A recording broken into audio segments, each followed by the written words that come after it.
हल्कू ने आकर स्त्री से कहा, सहना आया है, लाओ जो रुपए रखे हैं उसे दे दूं, किसी तरह गला तो छूटे। मुन्नी झाड़ू लगा रही थी, पीछे फिरकर बोली, 3 ही रुपए हैं, दे दोगे तो कम्बल कहाँ से आवेगा? माघ पूस की रात हार में कैसे कटेगी? उससे कह दो फसल पर दे देंगे, अभी नहीं। हल्कू एक क्षण अनिश्चित दशा में खड़ा रहा। पूस सर पर आ गया। कंबल के बिना हार में रात को वह किसी तरह से नहीं सो पाएगा, मगर सहना मानेगा नहीं। घुड़कियाँ जमावेगा, गालियाँ देगा, बला से जाड़ों में मरेंगे, बला तो सर से टल जाएगी। यह सोचता हुआ वह अपना भारी भरकम डील लिए हुए, जो उसके नाम को झूठ सिद्ध करता था, स्त्री के समीप आ गया और खुशामद करके बोला, दे दे, गला तो छूटे, कम्बल के लिए कोई दूसरा उपाय सोचूंगा।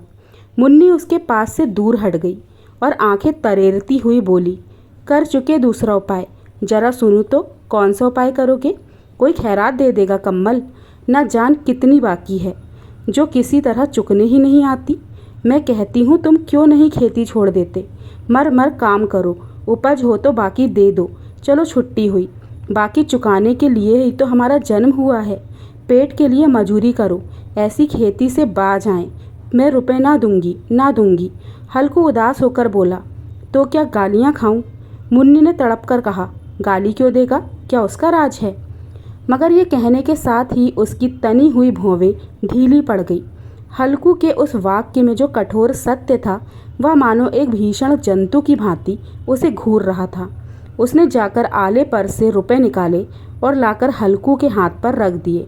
फिर बोली, तुम छोड़ दो अब की से खेती, मजूरी में सुख से एक रोटी तो खाने को मिलेगी, किसी की धौंस तो न सहेंगे। अच्छी खेती है, मजूरी करके लाओ, वह भी उसी में झोंक दो, उस पर धौंस। हल्कू न रुपए लिए और इस तरह बाहर चला मानो अपना हृदय निकाल कर देने जा रहा हो। उसने मजूरी से एक एक पैसा काट काट कर 3 रुपए कंबल के लिए जमा किए थे। वह आज निकले जा रहे थे। एक एक पग के साथ उसका मस्तक पानी दीनता के भार से दबा जा रहा था। पूस की रात अंधेरी रात थी। आकाश पर तारे भी ठिठुरते हुए मालूम होते थे। हल्कू अपने खेत के किनारे ऊख के पत्तों की एक छतरी के नीचे बांस के खटाले पर अपनी पुरानी गाढ़े की चादर ओढ़े पड़ा काँप रहा था। खाट के नीचे उसका संगी कुत्ता जबरा पेट में मुंह डाले सर्दी से कूं कूं कर रहा था। 2 में से एक को भी नींद नहीं आ रही थी। हल्कू ने घुटनियों को गर्दन में चिपकाते हुए कहा, क्यों जबरा, जाड़ा लगता है? कहता तो था घर में पुआल पर लेटा रहे, तो यहाँ क्या लेने आए हो? अब खाओ ठंड, मैं क्या करूँ? जानते थे यहाँ हलवा पूड़ी खाने आ रहा हूँ? दौड़े दौड़े आगे पीछे चले आए, अब रो नानी को नाम। जबरा ने पड़े पड़े दुम हिलाई और अपनी कूं कूं को दीर्घ बनाता हुआ कहा, कल से मत आना मेरे साथ, नहीं तो ठंडे हो जाओगे। ये रांड पछुआ ना जाने कहाँ से बर्फ़ लिए आ रही है। ऊँटू फिर एक चिलम भरूं, किसी तरह रात तो कटे। 8 चिलम तो पी चुका। यह खेती का मज़ा है। और एक भगवान ऐसे पड़े हैं जिनके पास जाड़ा आए तो गर्मी से घबरा कर भागे। मोटे मोटे गद्दे लिहाफ कंबल, मजाल है जाड़े का गुजर हो जाए। तकदीर की खूबी, मजूरी हम करें, मज़ा दूसरे लूटे। हल्कू उठा, गड्ढे में से जरा सी आग निकालकर चिलम भरी। जबरा भी उठ बैठा। हल्कू ने चिलम पीते हुए कहा, पिएगा चिलम? जाड़ा तो क्या जाता है, हाँ जरा मन बदल जाता है। जबरा ने उनके मुंह की ओर प्रेम से छलकती हुई आंखों से देखा। हल्कू आज और जाड़ा खा ले, कल से मैं यहाँ पुआल बिछा दूंगा, उसी में घुसकर बैठना, तब जाड़ा ना लगेगा। जबरा ने अपने पंजे उसकी घुटनियों पर रख दिए और उसके मुंह के पास अपना मुंह ले आया। हल्कू को उसकी गर्म सांस लगी। चिलम पीकर हल्कू फिर लेटा और निश्चय करके लेटा कि चाहे कुछ भी हो जाए अब की सो जाऊंगा। पर एक ही क्षण में उसके हृदय में कंपन होने लगा। कभी इस करवट लेटता, कभी उस करवट, पर जाड़ा किसी पिशाच की भांति उसकी छाती को दबाए हुए था।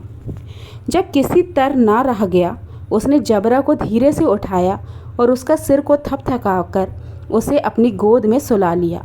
कुत्ते की देह से जाने कैसी दुर्गंध आ रही थी, पर वह उसे अपनी गोद में चिपटाए हुए ऐसे सुख का अनुभव कर रहा था जो इधर महीनों से उसे ना मिला था।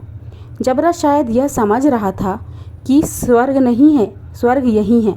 और हल्कू की पवित्र आत्मा में तो उस कुत्ते के प्रति घृणा की गंध तक ना थी। अपने किसी अभिन्न मित्र या भाई को भी वह इतनी तत्परता से गले नहीं लगाता था। वह अपनी दीनता से आहत न था जिसने आज उसे इस दशा को पहुंचा दिया।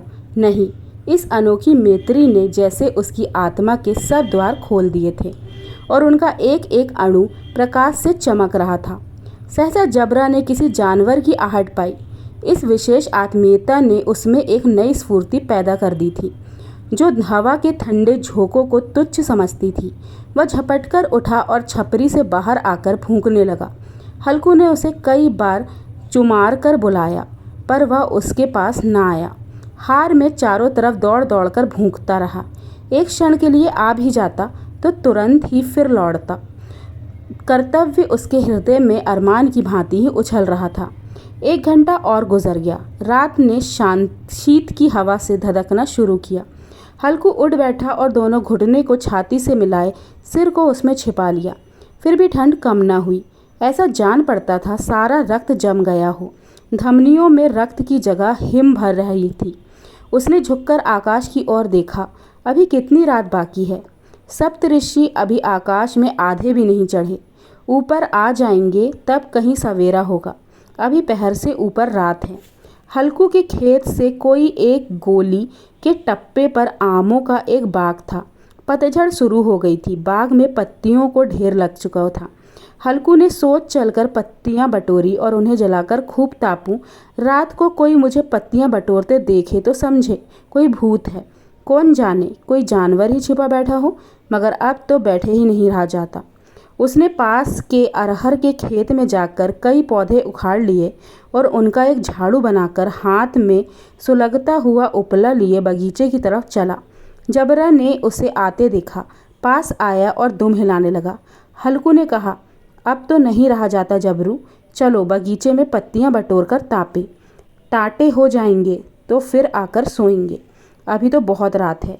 जबरा ने कूं कूं करे सहमति प्रकट की और आगे बगीचे की ओर चला। बगीचे में खूब अंधेरा छाया हुआ था और अंधकार में निर्दय पवन पत्तियों को कुचलता हुआ चला आ रहा था। वृक्षों से ओस की बूंदें टप टप नीचे टपक रही थी। एकाएक एक झोंका मेहंदी के फूलों की खुशबू लिए हुए आया। हल्कू ने कहा, कैसी अच्छी महक आई जबरू, तुम्हारी नाक में भी तो सुगंध आ रही है। जबरा तो कहीं ज़मीन पर एक हड्डी पड़ी मिल गई थी, उसे चिचोड़ रहा था। हल्कू ने आग ज़मीन पर रख दी और पत्तियां बटोरने लगा। जरा देर में पत्तियों का ढेर लग गया। हाथ ठिठुरे जाते थे, नंगे पांव गले जाते थे और वह पत्तियों का पहाड़ खड़ा कर रहा था। इसी अलाव में वह ठंड को जलाकर भस्म कर देगा। थोड़ी देर में अलावा जल उठा। उसकी लौ ऊपर वाले वृक्षों की पत्तियों को छू छू कर भागने लगी। उस अस्थिर प्रकाश में बगीचे के विशाल वृक्ष ऐसे मालूम होते थे मानो उस अथाह अंधकार को अपने सिरों पर संभाले हुए हों। अंधकार के उस अनंत सागर में यह प्रकाश एक नौका के समान हिलता मचलता हुआ जान पड़ता था। हल्कू अलाव के सामने बैठा आग ताप रहा था। एक क्षण में उसने दोहर उतारकर बगल में दबा ली। दोनों पांव फैला दिए मानो ठंड को ललकार कर कह रहा हो, तेरे जी में आए सो कर। ठंड की असीम शक्ति पर विजय पाकर वह विजय गर्व को हृदय में छिपा न सकता था। उसने जबरा से कहा, क्यों जब्बर, अब ठंड नहीं लग रही है? जब्बर ने कूं कूं करके मानो कहा, अब क्या ठंड लगती ही रहेगी? पहले से यह उपाय न सूझा, नहीं इतनी ठंड क्यों खाते? जब्बर ने पूंछ हिलाई। अच्छा आओ, इस अलाव को कूदकर पार करें, देखे कौन निकल जाता है। अगर जल गए बचा तो मैं दवा न करूँगा। जब्बर ने उस अग्नि राशि की ओर कातर नेत्रों से देखा। मुन्नी से कल ना कह देना, नहीं तो लड़ाई करेगी। यह कहता हुआ वह उछला और उस अलाव के ऊपर से साफ निकल गया। पैरों में जरा लपट लगी, पर वह कोई बात ना थी। जबरा आग के गिर्द घूमकर उसके पास आ खड़ा हुआ। हल्कू ने कहा, चलो चलो, इसकी सही नहीं, ऊपर से कूद कर आओ। वह फिर कूदा और अलाव के इस पार आ गया। पत्तियां जल चुकी थी। बगीचे में फिर अंधेरा छा गया। राख के नीचे कुछ कुछ आग बाकी थी, जो हवा का झोंका आ जाने पर जरा जाग उठती थी, पर एक क्षण में फिर आंखें बंद कर लेती थी। हल्कू ने फिर चादर ओढ़ ली और गर्म राख के पास बैठा हुआ एक गीत गुनगुनाने लगा। उसके बदन में गर्मी आ गई थी, पर ज्यों-ज्यों शीत बढ़ती जा रही थी उसे आलस से दबाए लेता था। जबरा जोर से भौंककर खेत की ओर भागा। हल्कू को ऐसा मालूम हुआ कि जानवरों का एक झुंड खेत में आया है। शायद नीलगायों का झुंड था। उनके कूदने दौड़ने की आवाज़ें साफ कान में आ रही थी। फिर ऐसा मालूम हुआ कि खेत में चर रही हैं। उनके चबाने की आवाज़ चर चर सुनाई देने लगी। उसने दिल में कहा, नहीं, जबरा के होते हुए कोई जानवर खेत में नहीं आ सकता, नोच ही ना डाले। मुझे भ्रम हो रहा है। कहाँ, अब तो कुछ नहीं सुनाई देता। मुझे भी कैसा धोखा हुआ। उसने जोर से आवाज़ लगाई, जबरा, जबरा। जबरा भूखता रहा, उसके पास ना आया। फिर खेत के चरे जाने की आहट मिली। अब वह अपने को धोखा ना दे सकता था। उसे अपनी जगह से हिलना जहर लग रहा था। कैसा दंदाया हुआ बैठा था। इस जाड़े पाले में खेत में जाना, जानवरों के पीछे दौड़ना असह्य जान पड़ा। वह अपनी जगह से ना हिला। उसने जोर से आवाज़ लगाई, हिलो, हिलो, हिलो।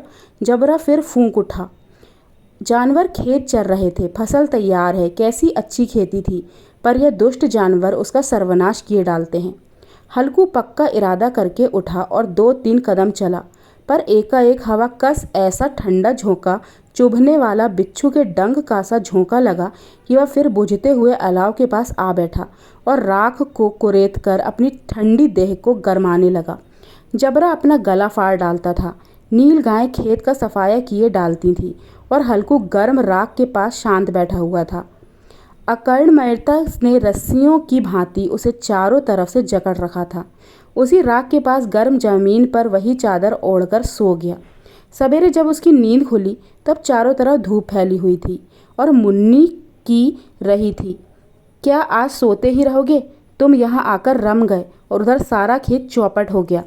हल्कू ने उठकर कहा, क्या तू खेत से होकर आ रही है? मुन्नी बोली, हाँ, सारे खेत का सत्यानाश हो गया है। भला ऐसा भी कोई सोता है? तुम्हारे यहाँ मड़ैया डालने से क्या हुआ? हल्कू ने बहाना किया, मैं मरते मरते बचा। तुझे अपने खेत की पड़ी है। पेट में ऐसा क्या दर्द हुआ? ऐसा दर्द हुआ कि मैं नहीं जानता। दोनों फिर खेत के ढांड पर आए। देखा सारा खेत रौंदा पड़ा हुआ है और जबरा मड़ैया के नीचे चित्त लेटा है, मानो प्राण ही ना हो। दोनों खेत की दशा देख रहे थे। मुन्नी के मुख पर उदासी छाई थी, पर हल्कू प्रसन्न था। मुन्नी ने चिंतित होकर कहा, अब मजूरी करके माल गुजारी करनी पड़ेगी। हल्कू ने प्रसन्न मुख से कहा, रात को ठंड में यहाँ सोना तो न पड़ेगा।